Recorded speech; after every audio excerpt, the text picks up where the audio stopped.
मतलब तोरा 2 साल जैसे संघर्ष कर ले उस तरह से आगे तोहनी के टीम बनवे में, संगठन के खड़ा करे में तोहनी की मेहनत करे हो। तो एक छोटा सा तोहनी उदाहरण समझे तो अब कि देख ले जब महाभारत के जब युद्ध हो बोले तो वहाँ 2 पक्ष है, एक कौरव के एक पांडव के। तो कौरव पक्ष वाला के अगर में एक राय दिया गया कि जितना भी सैनिक आएगा ना तो जहाँ युद्ध फील्ड में घुसेगा उससे पहले घेर लो और अपने तरफ शामिल कर लो। मतलब पांडवों की तरफ जाने ही मत दो, अपना जो कुनबा है, अपना जो कुटिया है उसमें घुसा लो। बस वही कुटिया में, वही कुनबा में अपना सेना को बढ़ाने के लिए यह सम्मेलन रखा गया है। जो भी पार्टियां हैं, जो भी संगठन है, उससे हमको अपने संगठन में लोगों को लाना है, क्योंकि जब तक हमारा संगठन मजबूत नहीं होगा हम मजबूत नहीं हो पाएंगे और जिस लड़ाई पर हम लोग चले हैं, जिस रास्ते पर हम लोग चले हैं, कामयाब नहीं हो पाएंगे। तो सबका उत्तरदायित्व आज बनेगा कि आप लोग कैसे विस्तार कीजिएगा। संयोजक मंडली में आज हम लोग 18 प्रखंड के हर प्रखंड से 2 लोग को लेंगे, 2 या 3 लोगों को लेंगे जो निष्ठापूर्वक ईमानदारी से जो वहां पर लाइनअप कर सके, वहां संगठन को खड़ा कर सके। अगर आपके पास समय है, देखिए आपको परिवार को भी संभालना है और संगठन को भी संभालना है। जो ये दोनों चीजें साथ साथ कर सकते हैं वही जिम्मेवारी लीजिएगा। ऐसा नहीं कि जिम्मेवारी ले लिए और जाके फिर सो गए, ऐसा नहीं चलेगा।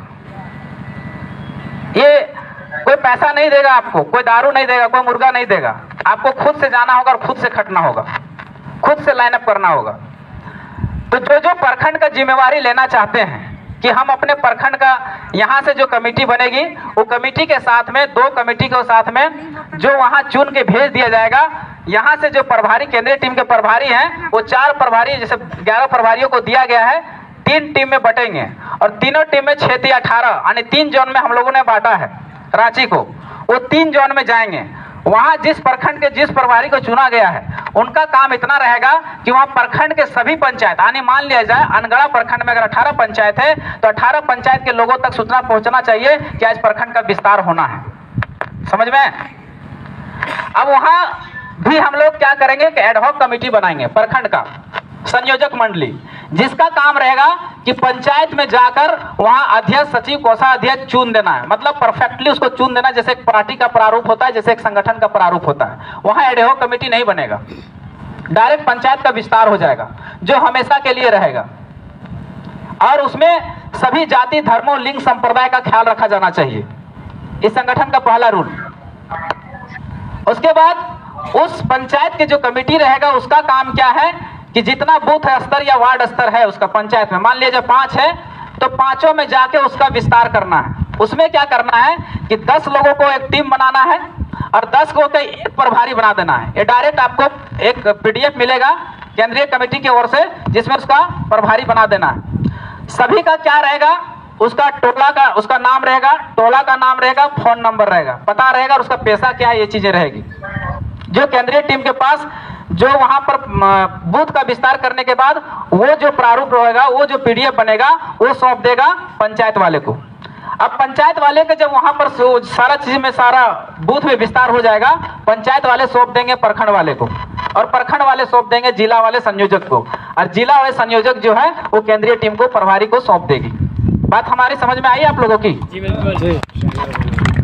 नहीं समझ में आई फिर से हम बता रहे हैं। देखिए हम लोग केवल प्रभारी बन के आए हैं और ये सिलसिला तब तक रहेगी। अब क्या है कि बूथ वालों की या वार्ड वालों की क्या काम रहेगा, तो कुछ दिनों में हो सके 1 महीना का टाइम हम आप लोग को देंगे। हम लोग 4 दिन में यानी 26, 27, 28, 29 इस 4 दिन में 18 प्रखंड का विस्तार कर लेंगे। अब आप लोग का एक सवाल यहाँ रहेगा कि 6 प्रखंड के लोग तो आए ही नहीं तो कैसे होगा विस्तार? हम उसका उपाय बताते हैं। देखिए जिसका प्रखंड सटा हुआ है वहां के 10 लड़कों को आपको संपर्क करना है कि आपको जेबीकेशन है, हमारे लड़के हैं जरूर, हो सकता है वहां तक सूचना नहीं पहुंच पाई है, जानकारी नहीं हो पाया होगा इसलिए शामिल नहीं हो पाए हैं, हमारे लोग हैं वहां पे। आप संपर्क कीजिए, वहां एक संगठन बनाइए, टीम बनाइए और उनका हम लोग विस्तार कर देंगे 4 दिन में। ठीक है, 26, 27, 28, 29 ये 4 दिन में हम लोग प्रखंड का विस्तार संयोजक मंडली गठन कर देंगे। उस संयोजक मंडली क्या करेगा, पंचायत का जाके विस्तार करेगा, वहां तक हम लोग जाएंगे, आपको प्रखंड तक आपका साथ जाएंगे। फिर हम लोग का काम, प्रभारी का काम यहाँ खत्म नहीं होता, जितना भी संयोजक मंडली का बनेगा उसका काम यहाँ खत्म नहीं होता है। वहाँ बूथ का जब विस्तार हो जाएगा उसको सदस्यता अभियान लेना है, यानी जोड़ना है उसको। उसमें एक फॉर्म आएगा जिसमें नाम रहेगा, पता रहेगा, पिताजी का नाम रहेगा, उसका घर रहेगा, आप किसी पार्टी से हैं कि नहीं हैं तो थे किस पार्टी से थे, इस तरह का एक मतलब पीडीएफ रहेगा। उसमें आपको सदस्यता अभियान चलाना है, सदस्यता में जोड़ के देना है। यानी आपके पंचायत में अगर 5000 लोग हैं तो आप कितना अधिक से अधिक इस संगठन में आप जोड़ पाएं, ये काम बूथ वालों का रहेगा, एक वार्ड वालों का रहेगा। और उसका मॉनिटरिंग जो है वो पंचायत वाले करेंगे, और पंचायत का मॉनिटरिंग जो है वो प्रभारी करेंगे। डायरेक्ट प्रभारी जिला वालों को भी मॉनिटरिंग करेंगे और प्रखंड वालों को भी मॉनिटरिंग करेंगे। तब तक हमारा काम जारी रहेगा। उसके बाद जब ये काम पूरा हो जाएगा, सदस्यता अभियान तक जब काम पूरा हो जाएगा, उसके बाद हम लोग क्या करेंगे, जिस प्रखंड में जो व्यक्ति ज़्यादा एक्टिव है, बहुत ज़्यादा एक्टिव है या अच्छा से लगन से काम किया है, उनको हम लोग जिला स्तर पर जो पद होता है उनको देना पड़ेगा, उनको दे देंगे। प्रखंड वाले को, पंचायत वाले में जो ज़्यादा एक्टिव था उसको प्रखंड में दे देंगे, जो बूथ में ज़्यादा एक्टिव था उसको पंचायत में दे देंगे, और जो पंचायत में एक्टिव था उसको प्रखंड में दे देंगे। ये हमारा प्रारूप है। तो आज हम प्रारूप के बाद अब हम लोग चयन करने का प्रयास करेंगे। तो नाम नहीं, हम लोग एक पेपर भेजेंगे। जो जो व्यक्ति इच्छुक हैं कि हम अपना प्रखंड से लीड करेंगे और तन मन धन से काम करेंगे, वो व्यक्ति नाम लिख के और दे देंगे। उसके साथ साथ में हमारा 2 चीज़ें एक है सोशल मीडिया प्रभारी का, एक मीडिया प्रभारी का। जो व्यक्ति अच्छा से सोशल मीडिया को मैनेजमेंट कर पाते हैं, हैंडल कर पाते हैं, वो व्यक्ति अपना एक पीछे से लिख देंगे कि हम सोशल मीडिया को अच्छा से हैंडल कर सकते हैं। वो व्यक्ति पीछे लिख देंगे ताकि हमको वो लोगों को सोशल मीडिया प्रभारी बना सके। और ये लिस्ट जो आप देंगे ये हमारे केंद्रीय टीम के पास जाएगी, आज ही जाएगी केंद्रीय टीम के पास, और वहाँ से आपको एक लेटर पैड में जारी होगा कि आपको कल दिन का कहाँ से नियुक्त किया गया है। उसके साथ साथ ही आपको एक चीज़ लाइनअप करना आपको प्रखंड में कि कहाँ बैठना है और कहाँ लोग आएंगे प्रखंड का विस्तार करने के लिए। उसका समय, एक का समय रहेगा 10 बजे, और एक दिन में 2 प्रखंड का हम लोग करेंगे विस्तार।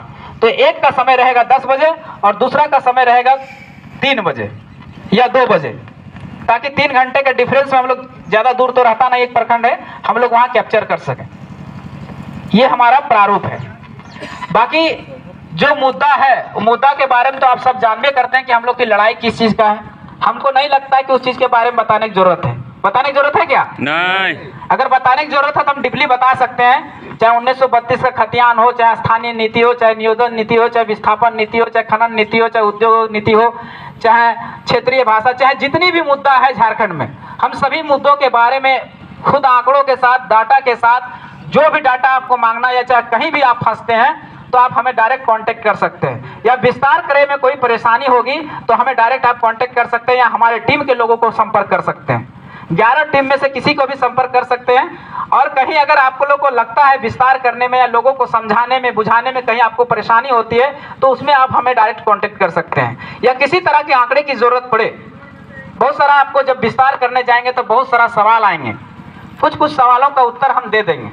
यही दे देते हैं जो बहुत लोग के मन में प्रश्न उठेगा, कहे कि आप विस्तार करने जब जाएंगे, हम देखिए, हम जहाँ से आते हैं डुमरी प्रखंड के एक नक्सल इन्फेक्टेड एरिया से, most Naxal infected area in Jharkhand, Parasnath के तरहटी से आते हैं। तो वहाँ हमने जो समस्याएं देखी है और हम जो विस्तार कर रहे हैं या जैसे हम संगठन को खड़ा कर रहे हैं, उसमें देखिए संगठन खड़ा करने में आपको क्या क्या परेशानी होगी।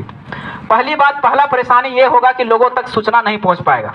उसके लिए आपको क्या कर रहा है कि हर प्रखंड का एक व्हाट्सएप ग्रुप होना चाहिए जेबी केसेस का। दूसरा, हर पंचायत का जेबी केसेस का एक ग्रुप होना चाहिए। और जेबी केसेस के पंचायत में जितने भी लोग हैं, चाहे वो हमारे पार्टी से हो या ना हो, हमारे संगठन से हो या ना हो, उसको जोड़ दीजिए। उस पंचायत के सभी लोगों को जुड़ा होना चाहिए, ताकि आप जो पंचायत का विस्तार करने जाएं और एक मैसेज सर्कुलेट करें, वो अंतिम व्यक्ति तक पहुंचना चाहिए। समझे? आप अगर किसी गांव में या किसी पंचायत में कोई आदमी आपका नहीं है तो वहां कैसे संपर्क करना ये जानिए। एक गांव कनेक्शन नाम का अभियान चलाना है। गांव कनेक्शन मतलब गांव जोड़ो। गांव जोड़ो मतलब किस तरह से करना है कि आप जो चुने गए हैं प्रखंड में, उनका उस गांव में घुस जाना है बाइक लेके, और बोलना है कि हम जेबी केसेस से आए हैं, आपको कोई विचारधारा से हमारी सहमत है तो 4 या 5, 10 लड़का को चुनना है। उसको कहना है कि व्हाट्सएप ग्रुप बना दीजिए, हम फलना दिन विस्तार करने यहाँ पर आएंगे। उसी से टाइम मांगिए। गाँव कनेक्शन जब हो जाएगा उससे उसको व्हाट्सएप ग्रुप बना दीजिए।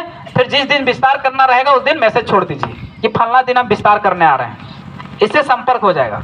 दूसरा बात है कि वहाँ जागरूकता कैसे आएगा। जागरूकता के लिए अभियान चलाइए वहाँ पर, जन जागरूकता अभियान, पंचायत स्तरीय जन जागरूकता अभियान, जिसमें आप नहीं, आप लोगों को मत बुलाइए कि आप हमारे पास आइए, आप हैं, आप लोगों के पास जाइए। जब समय मिले अपना काम खेती बाड़ी करते हुए जिस दिन समय मिले उस दिन जाके वहां पर विस्तार कर दीजिए। ये दो चीजें कीजिए, आप सफल हो जाएंगे। उसके बाद अन्य समुदाय, एक प्रश्न यहां पर आएगा, पहला प्रश्न आएगा जो सबको मतलब हैरान करता है, परेशान करता है, तो उसका उत्तर देते हैं। पहला प्रश्न आएगा कि 1932 जो है लागू नहीं हो सकता। ये सबसे बड़ा प्रश्न आप लोग के बीच में आएगा। जब जाएंगे कैसे लागू होगा, लोग सवाल भी करेंगे। तो देखिए, झारखंड की जो भूमि है 1932 के अलावा या सर्वे सेटलमेंट के अलावा कोई कागज नहीं है, कोई भी कागज नहीं है। जितना भी डॉक्यूमेंट हम जांचे परखें, इसके अलावा कोई डॉक्यूमेंट नहीं है। अगर झारखंडी परिभाषित होगा, आइडेंटिफाई होगा, तो इसे यही एकमात्र विकल्प है और इसके अलावा कोई विकल्प नहीं है। सीधे आप एक शब्दों में कह सकते हैं। ऐसे तो हम 32 के बारे में बहुत अच्छे से समझा सकते हैं, लेकिन समय के अभाव के कारण हम यहाँ नहीं समझा पाएंगे, फिर कभी मौका मिलेगा तो समझाएंगे। दूसरा प्रश्न आएगा कि ये जो पार्टी है ये महतो की पार्टी है। अच्छा, एक बात बताइए, अगर मान लीजिए 1932 लागू हो जाता है ना, तो किसके बच्चों का लाभ होगा? क्या महतो का बच्चा वीडियो सीईओ बनेगा? क्या महतो का बच्चा नौकरी करेगा? वही करेगा क्या? वही करेगा? नहीं करेगा, सभी का बच्चा अलग करेगा। अरे जिसने नारा दिया है कि झारखंडियों की पहचान, दादा हमारा नारा देने वाले यहाँ बैठे हुए हैं, इन लोगों ने 2002 में आंदोलन को छेड़ा था। उस समय इन लोगों ने नारा दिया झारखंडियों की पहचान 1932 का खतियान, हमारी पहचान 1932 का खतियान। अगर एक व्यक्ति, एक समुदाय का अगर पहचान रहता या एक जाति का पहचान रहता, तो ये लोग वहां कहते कि महतो की पहचान 1932 का खतियान, यादवों की पहचान 1932 का खतियान, मुसलमानों की पहचान 1932 का खतियान, मंडल का पहचान 1932 का खतियान, आदिवासियों की पहचान 1932 का खतियान। लेकिन ऐसा नहीं कहा, झारखंडियों की पहचान 1932 का खतियान, मतलब सभी जाति का। आप देखिए, कुछ आदिवासी हमारे भाई जो है वो भटक रहे हैं, कह रहे हैं कि आदिवासी से हमें 32 लागू होने से क्या लाभ हो सकता है। चलिए लाभ हम बता देते हैं। जनरल की सीटें 100 सीटें निकलती है, 100 सीटें निकलती है। आप अभी देखे होंगे 2016 के टीचर का वैकेंसी अभी 2023 में हेमंत सोरेन की सरकार बांट रही है, नाम अपना गिना रही है कि हम बांट रहे हैं। लेकिन भैया, आप जो नौकरी दे रहे हैं उसका क्रेडिट तो ले रहे हैं, लेकिन बाहरियों को कितना नौकरी दे रहे हैं इसका क्रेडिट काहे नहीं ले रहे हैं? इसका भी क्रेडिट तो आपको लेना चाहिए। पलामू में 37 का टीचर का वैकेंसी हुआ, 35 को बाहर के लोगों का हुआ। वो 35 अगर किसी झारखंडी बच्चा का होता तो किसी भी जात संप्रदाय लिंग या धर्म का बच्चा का होता, चाहे किसी मुस्लिम का होता, किसी आदिवासी का होता, किसी दलित समाज के होता, लेकिन झारखंड के बच्चे का होता ना। लेकिन वो काहे नहीं हो पाया आपका? काहे कि आपके पास वैसा पॉलिसी नहीं बना है, स्क्रूटनी का नियम नहीं है, आपके भाषाओं का बैरिकेडिंग नहीं है। ये सब चीजें लागू करना पड़ेगा। कुछ अभी एक सरकार, हेमंत सोरेन की सरकार एक ला रही कानून, सीएनटी में छेड़छाड़ करने जा रही। रघुवर दास के टाइम में हम लोगों ने पूरा विद्रोह किया, उलगुलान कर दिए थे, हम खुद किए थे। अब बताइए, advisory committee, tribal advisory committee की मीटिंग होती है और उसमें कह दिया है कि आदिवासियों की जमीन का थाना का जो बैरियर है वो खत्म किया जा रहा है। अरे थाना का बैरियर रहते हुए भी हमारा सारा जमीन आदिवासियों का बिक गया रांची में। अब थाना का बैरियर भी हटा दीजिएगा तो बचेगा क्या? बाबा जी का ढाबा, हाथ में तंबूरा, कटोरा। अरे सोचने वाला विषय है भाई। बैरियर रहते हुए जब सारा जमीन का अतिक्रमण हो गया तो बैरियर हट जाएगा, तब क्या होगा बताइए? फिर से बिकेगा। भैया, सरकार पागल हो चुकी है। अब हम वही पे आते हैं, बोकारो में 12 का टीचर का वैकेंसी हुआ, सॉरी 13 को, 9 को बाहर के लोगों को हुआ जनरल की सीटों में। वो 9 बचता, वो 9 सीट बेचता तो किसका होता? किसी मुस्लिम का बच्चा का होता, किसी आदिवासी का बच्चा। क्या आदिवासियों के जनरल में फाइट करने का अधिकार है या नहीं है? बता दीजिए इतना। अगर उसमें फाइट करता तो कौन बच्चा करता? अरे आदिवासी कैटेगरी में अगर उस सीटें बचता तो कोई आदिवासी बच्चा फाइट करता? लेकिन ऐसा नहीं हो रहा है। आपको मानना पड़ेगा कहां से अटैक हो रहा है। देखिए कहां से कर रहा है अटैक, आप समझिए। क्या कर दिया है, जो कैटेगरी में फाइट कर रहा है, आपका नंबर अगर जनरल के जितना है, अगर कोई एसटी है उसका कटअप 212 है और जनरल का कटअप 224 है और 224 कोई एसटी का बच्चा लाया है तो उसको जनरल में नहीं डालेगा, उसको एसटी में ही डाल देगा। षड्यंत्र को समझिए। अरे एसटी वाला तो एसटी में लेगा ही लेगा, जनरल वाला मेरा पहले अधिकार था, एकदम लेकिन ऐसा नहीं कर रहा है। दूर रिजल्ट भैया बहुत गलत हो रहा है, समझिए, जागिए, जानिए। ये 32 केवल एक जाति विशेष का फायदा नहीं होने वाला है, ये 32 ही सुरक्षा कवच है। चाहे को जब एक महाभारत से हम एक उदाहरण दे रहे हैं आपको, 2019 का जो कर्ण को आप जानते होंगे, कर्ण बहुत बड़ा योद्धा था, बहुत बड़ा योद्धा। उसको अर्जुन तो क्या भीष्म पितामह भी नहीं मार सकता था। बीसी का सिंपल पब्लिक वाला तो कर्ण को जब मारना हुआ तो कर्ण को क्या कहा गया कि उसका सुरक्षा कवच पहले ले लिया गया था, क्योंकि अगर सुरक्षा कवच उसके पास रहता तो उसको कोई नहीं मार सकता था।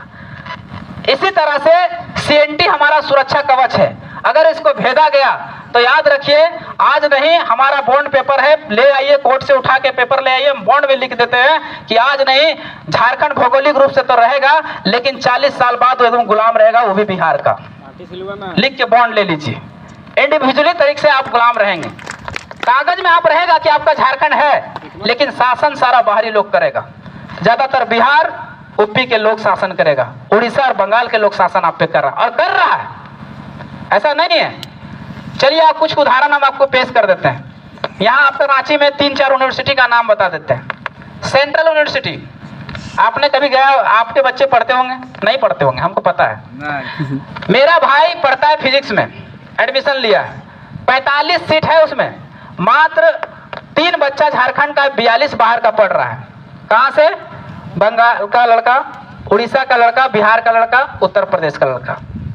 अब बताइए, जगह आपने दिया, जमीन आपने दिया, घर बार आपका उजड़ा, राज कौन कर रहा है? बाहर के लोग। प्रोफेसर की हम बात करते हैं, प्रोफेसर में जितना है, सेंट्रल यूनिवर्सिटी में जितना प्रोफेसर है, 1-2 छोड़ दीजिए, 100 में 98 बाहर के लोग हैं। जगह आप दिए, जमीन आप दिए, और कौन कर रहा है नौकरी? बाहर के लोग। लेकिन उसके लिए नियम कौन बनाएगा? उसके लिए ऐसा पॉलिसी बनना चाहिए ना कि अगर हम जगह दिए, हम जमीन दिए, तो उसमें अगर 100 सीट में एडमिशन होता है तो 90 सीट में हमारे बच्चों का एडमिशन होना चाहिए। ऐसा पॉलिसी बनना चाहिए था कि बनना चाहिए था कि एकदम जरूर। चलिए, रिम्स आप सबको जाते होंगे, सबको रिम्स जाते होंगे, डॉक्टर को छोटा मोटा पोस्ट तो है नहीं। 50 सीट रिम्स में है मेडिकल का। आप आरटीआई कर लीजिएगा, जितने बुद्धिजीवी लोग बैठे हुए हैं आप आरटी करके निकाल लीजिएगा। 23 सालों बिहार में थे तो जब थे तब तो छोड़ ही दीजिए, लेकिन बिहार से अलग होने के बाद भी आरटीआई आप कर लीजिएगा। 50 सीटों में से टोटल 45 या 42 सीट बाहर के लोग ले जा रहे हैं, उनका बच्चों का एडमिशन हो रहा है। मेडिकल का सीट कोई छोटा मोटा सीट नहीं है। अगर आप अपने बच्चों का मेडिकल या इंजीनियरिंग कराने चाहते हैं तो मेडिकल का आपको गायनोकोलॉजिस्ट का हम फीस बता रहे हैं आपको, प्राइवेट का 60 से 70 लाख रुपया लगेगा मेडिकल कराना। वो सीट कौन ले जा रहा है? उड़ीसा के लोग, बिहार के लोग, यूपी के लोग ले जा रहा है। अच्छा बताइए, रिम्स बनने में जमीन कौन दिया? वो किस जमीन पे बना है?